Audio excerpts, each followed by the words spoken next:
Capítulo 15, 18 de marzo de 1993, ya estoy de vuelta en el meollo de las cosas. Durante el fin de semana, Catherine me respondió algunas preguntas y me dio los detalles, especialmente acerca de las novedades locales que no pude sacarle a Henry el viernes. Mientras estaba en la cárcel, el trabajo de nuestro equipo de comunicaciones tenía que continuar, por supuesto, y ahora había otras 2 personas perfectamente cualificadas ocupadas en la tarea. Pero aún había montones de trabajo técnico esperándome. Bill es un maravilloso artesano de la mecánica, y un gran armero, pero no puede preparar los pedidos que requieran técnicas químicas o electrónicas. Me dio una larguísima lista de pedidos para envíos especiales, que llegaron a nuestra unidad cuando yo estaba aún en prisión, y que se había visto obligado a dejar de lado momentáneamente.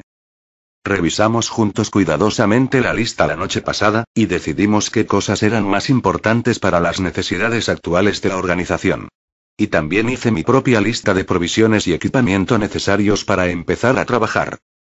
Los pedidos de máxima prioridad de la lista de Bill eran detonadores con control por radio, y detonadores con temporizador, así como mechas. La organización había estado improvisando demasiado en los últimos tiempos, y había tenido demasiados intentos fallidos. Necesitábamos un dispositivo de retardo que fuera ajustable desde unos pocos minutos a un día o más, y que fuera 100% preciso. Otra categoría de objetos pedidos eran bombas camufladas y dispositivos incendiarios. Es poco menos que imposible últimamente acceder al control o a la instalación de los medios de comunicación del gobierno sin pasar a través de un detector de metales, y todos los envíos son escaneados de forma rutinaria por rayos X. Esto requerirá alguna solución ingeniosa, pero ya se me han ocurrido unas pocas ideas. Y luego está el propio proyecto personal de Bill, para el que necesita alguna asistencia técnica. Falsificaciones. La organización estaba imprimiendo dinero a una escala bastante grande en la costa oeste, había dicho Bill, y ellos querían que él empezara a hacer lo mismo aquí. Comprendí entonces por qué el estatus económico de la organización parecía haber mejorado considerablemente el año anterior. Realmente, desde que comenzamos a hacer acciones a gran escala, comenzamos también a tocar diferentes fuentes de contribución, sobre todo los peces gordos que solo compran sobre seguro. Sospecho, pues, que hemos encontrado la manera de comenzar a imprimir nuestro propio dinero. Independientemente del genio que lleva nuestra operación de falsificación en la costa oeste, se instruyó una lista muy cuidadosa de instrucciones, que Bill me mostró. El chico debía haber trabajado para la oficina del Servicio Secreto de Grabados e Impresiones. Realmente parecía conocer este negocio. La Oficina de Grabados e Impresiones es la agencia gubernamental que produce el papel dinero en los Estados Unidos, y el Servicio Secreto es una agencia de policía que combate las falsificaciones, entre otras cosas. Como sabemos, la falsificación fue posteriormente usada por la organización no solamente para financiar sus unidades, sino también para crear un clima de ruptura en la economía general. En los últimos días de la Gran Revolución, la organización vertía tales ingentes cantidades de dinero falsificado, que el gobierno, desesperado, anuló todo el papel moneda, obligando que todas las transacciones monetarias fueran hechas o en moneda o por cheque. Esta reacción provocó estragos en la moral pública, y fue uno de los factores que más influyeron en los acontecimientos finales de la revolución. Bill ya ha terminado de configurar casi todo. Realmente, ha sido una maravillosa adquisición para la impresión de precisión. Solo necesita ayuda con el problema de la fluorescencia. Las instrucciones le indican qué aditivos químicos tiene que inyectar, pero no cómo conseguirlos. Y tampoco está muy seguro de cómo hacer y usar la unidad de inspección ultravioleta para probar el producto final. Eso no va a ser difícil. Nuestro nuevo centro de trabajo y residencia es radicalmente diferente al que habíamos tenido antes. En lugar de ser subterráneo, estamos ahora bien a la vista. Hay un cartel de neón en la puerta de la imprenta, y figuramos en la lista de las páginas amarillas.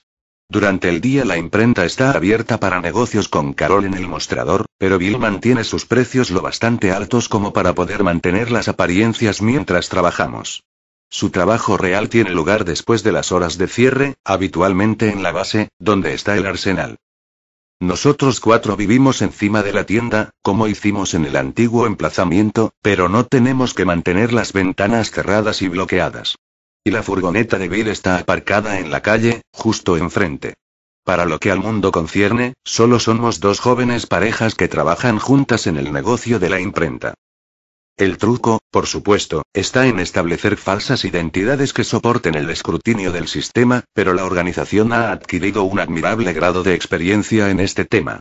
Tenemos tarjetas de seguridad social, y 2 de nosotros tenemos licencia para conducir.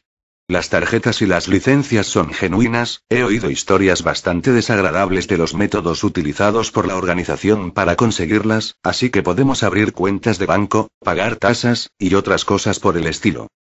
Solo tengo que recordar que mi nuevo nombre es Ouch. David J. Bloom. Creo que me están tomando el pelo con este nombre. Afortunadamente, la fotografía en el carnet de identidad es lo bastante parecida a mí como para pasar por auténtica, siempre que me acuerde de mantener el pelo bien tendido. La organización no da elección acerca de establecer nuevas identidades de los que trabajamos en secreto. Una persona sin una identidad documentada, simplemente no puede funcionar en esta sociedad. No puede comprar víveres, no puede coger al autobús sin mostrar su carnet de conducir o cualquiera de las nuevas tarjetas de identidad que el gobierno ha comenzado a emitir. Aún es posible pasar desapercibido con una mala falsificación en algunos casos, pero el sistema computerizado estará listo en unos pocos meses más, y entonces las falsificaciones serán automáticamente detectadas. Entonces la organización decidió hacerlo bien, y darnos credenciales auténticas, lo cual es un trabajo extremadamente lento y pesado.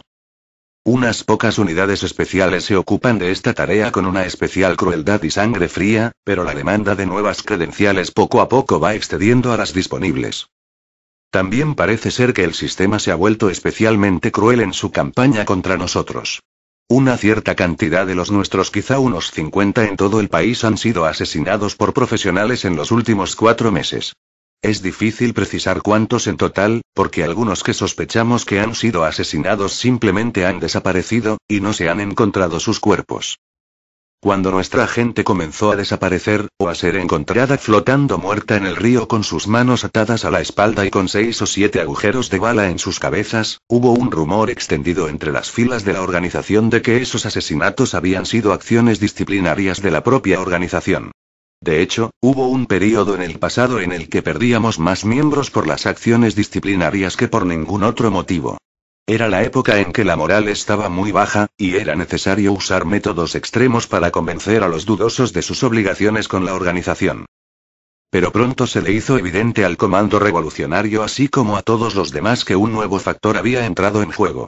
Desde nuestros contactos dentro de una de las agencias de policía federal, supimos que nuestros agentes estaban siendo masacrados por 2 grupos. Una cuadrilla especial de asesinos israelíes y un surtido de tiradores de la mafia, bajo contrato del gobierno de Israel. En lo que a estos 2 grupos se refieren, la policía estadounidense tenía las manos atadas por orden del FBI. La mafia es una confederación criminal, usualmente compuesta por italianos y sicilianos, pero gobernada casi siempre por judíos, que habían prosperado en las 8 décadas anteriores a la Gran Revolución. Había habido buenos y duros intentos gubernamentales para erradicar a la mafia durante este periodo, pero el libre capitalismo proveía las condiciones ideales para el crimen organizado y a gran escala, y la consecuente corrupción política. La mafia casi se extinguió cuando todos sus miembros, más de 8.000 hombres, fueron capturados y ejecutados en una única y masiva operación de la organización durante el período de limpieza inmediatamente posterior a la revolución.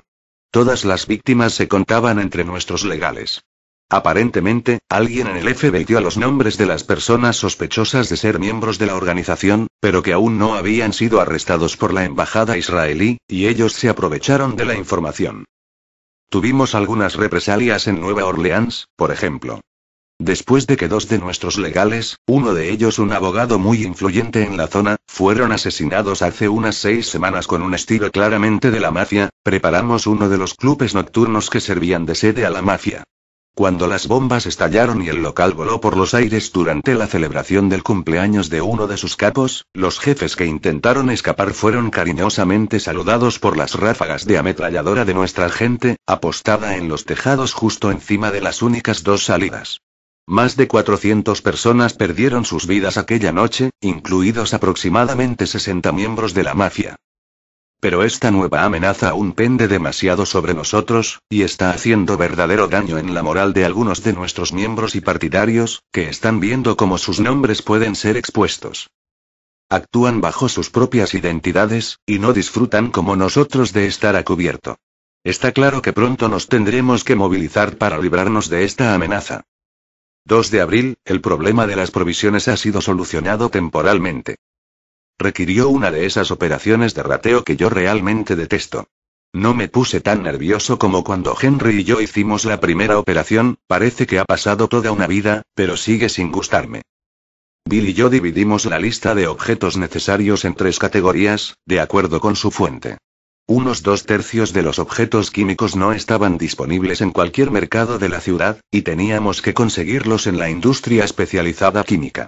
También necesitaba al menos 100 relojes de pulsera para los engranajes de distribución, y costaban demasiados y como para comprarlos. Finalmente, conseguimos un buen número de componentes electrónicos y eléctricos, algunas cosas de hardware general, y un puñado de artículos químicos, todo lo cual podría haber sido comprado sin la mayor dificultad, y sin afectar para nada a nuestro presupuesto. Empleé la mayoría del martes y del miércoles consiguiendo los objetos de la última categoría. El problema químico fue finalmente resuelto el miércoles. Esto se había vuelto un problema, porque se obligaba a los proveedores de laboratorio y la industria química a comprobar todos los nuevos compradores con la policía política, igual que los proveedores de explosivos. Solamente necesitaba evitar este escrutinio cuanto antes. Pero revisé con ayuda de Luz y encontré que uno de nuestros legales en Silver Spring tenía una pequeña tienda de galvanizados, y podía pedir lo que necesitáramos a su habitual proveedor. Escogeré de la mercancía que tenga, el lunes. Pero, los relojes. Sé exactamente qué necesitamos para los temporizadores, y quiero que todos sean del mismo estilo para que los temporizadores estén estandarizados, para mejorar la eficiencia a la hora de hacerlos y tener la mayor precisión posible en la operación. Entonces, Catherine y yo atracamos una joyería el viernes en el norte del después de Cristo y conseguimos 200 unidades. Me llevó 2 días saber dónde estaban los relojes que yo estaba buscando. Tenían que ser enviados desde la joyería de Filadelfia a Washington. Le dije al hombre de Washington que estaba muy contento con ellos y quería mandarle un cheque certificado de $12,000 para comprárselos. Él dijo que estarían esperándome en el mostrador. Y allí estaban. Le pregunté a Bill si quería ir conmigo, pero él estaba atado con el trabajo en la tienda toda la semana. Y Catherine realmente quería ir. La chica tiene algo salvaje en ella, que no sospecha nadie que no la conozca bien. Primeramente, una de las tareas de Catherine es proteger mi identidad David Bloom y la suya propia. Identidad sobre identidad. Ya he olvidado quién es Earl Turner o cuál es su aspecto. Tuvimos que proveernos de un vehículo. Esto solo ocupó un par de minutos, y fue con el procedimiento usual. Aparcamos la furgoneta en el centro comercial, caminamos al otro lado del aparcamiento, encontramos un coche que no estaba cerrado, y lo cogimos. Usé una pequeña navaja para cortar el cable de encendido bajo el salpicadero, y solo fue cuestión de un par de segundos saber cuáles eran los cables correctos y unirlos con un clip. Tenía la esperanza de que no hubiera violencia en la joyería, pero mi deseo se vio frustrado. Nos presentamos nosotros mismos al jefe, y preguntamos por nuestro pedido. Él preguntó por el cheque. Lo tengo, le dije, y se lo daré tan pronto como compruebe que los relojes son los que le he pedido. Mi plan era coger los relojes y salir a la calle, dejando al dueño gritando por su cheque. Pero cuando el hombre volvió con nuestro paquete, 2 de sus empleados venían con él, y tomaron posiciones entre nosotros y la puerta. No nos dieron elección. Abrí el paquete, comprobé el contenido y cogí mi pistola. Catherine también sacó la suya, y apuntó al hombre que estaba más cerca de la puerta. Pero la puerta no se abrió cuando ella intentó abrirla. Mi compañera apuntó al empleado, el cual no perdió el tiempo en explicar. Tienen que pulsar el botón en la oficina, para desbloquear la puerta. Entonces volví junto al jefe y le gruñí. O abres esta puerta ahora, o cobrarás tus relojes en acero caliente. Pero él saltó ágilmente al otro lado del umbral de la oficina que había en el almacén, y cerró de golpe la puerta de metal detrás de él antes de que pudiera reaccionar. Entonces le ordené a la dependienta que pulsara el botón de la puerta. Ella, no obstante, continuó sentada tan rígida como una estatua, con su boquita abierta en una expresión de horror. Comenzando a sentirme desesperado, decidí dispararle al bloqueo de la puerta para abrirla. Hicieron falta 4 disparos para abrirla, en parte porque mi nerviosismo hizo que mi puntería no fuera demasiado buena. Corrimos hacia el coche, pero el dueño de la joyería ya estaba allí. El muy bastardo estaba desinflándonos las ruedas. Estampé la culata de mi revólver en su cabeza y lo dejé llorando en el suelo. Afortunadamente, solamente había desinflado parcialmente una rueda, y el coche aún era manejable. Catherine y yo no perdimos más tiempo y huimos rápidamente. Mierda de vida. No fue hasta esta tarde, cuando terminé de ensamblar y probar el primer temporizador, hasta que estuve convencido que los bonitos relojes de lujo que tanto nos había costado conseguir habían valido la pena las molestias que tuvimos que tomarnos para conseguirlos. Los nuevos temporizadores trabajaban perfectamente. Esto significaba algo positivo, baja resistencia al contacto en cualquier momento, y estaba seguro que esto reduciría nuestro porcentaje de fallos a prácticamente cero. También tenía la unidad de inspección Utheville trabajando para él, y estaba preparado para imprimir sus primeros verdes tan pronto como yo le llevara los aditivos para la tinta el lunes. Su producto aún no era perfecto, pero le faltaba muy poco. Realmente, pasarían todos los test estándares usados en los bancos para detectar billetes falsos. Tendrían que utilizar un laboratorio para detectar la copia. Y yo terminé de diseñar 3 diferentes mecanismos de bombas que pasarían un examen de rayos X sin levantar sospechas. Uno de ellos estaba escondido dentro del mango de un paraguas. Baterías, temporizador y todo lo demás. El eje principal del paraguas se puede llenar de gasolina si uno desea un dispositivo incendiario, o la manija se puede separar y utilizar como detonador. Otra combinación temporizador-detonador puede ser instalada dentro de un transistor de radio de bolsillo, que a su vez puede ser detonado usando una señal de radio codificada, y el tercero puede ser un reloj de pulsera eléctrico, con el detonador y el explosivo moldeado en la pulsera y puesto en marcha por la batería instalada en el reloj. En cada caso, por supuesto, los explosivos deben ser instalados en un área separada, pero pueden ser camuflados en muchos moldes diferentes, como el yeso por ejemplo, y hasta pueden pintarse del mismo color que cualquier objeto habitual.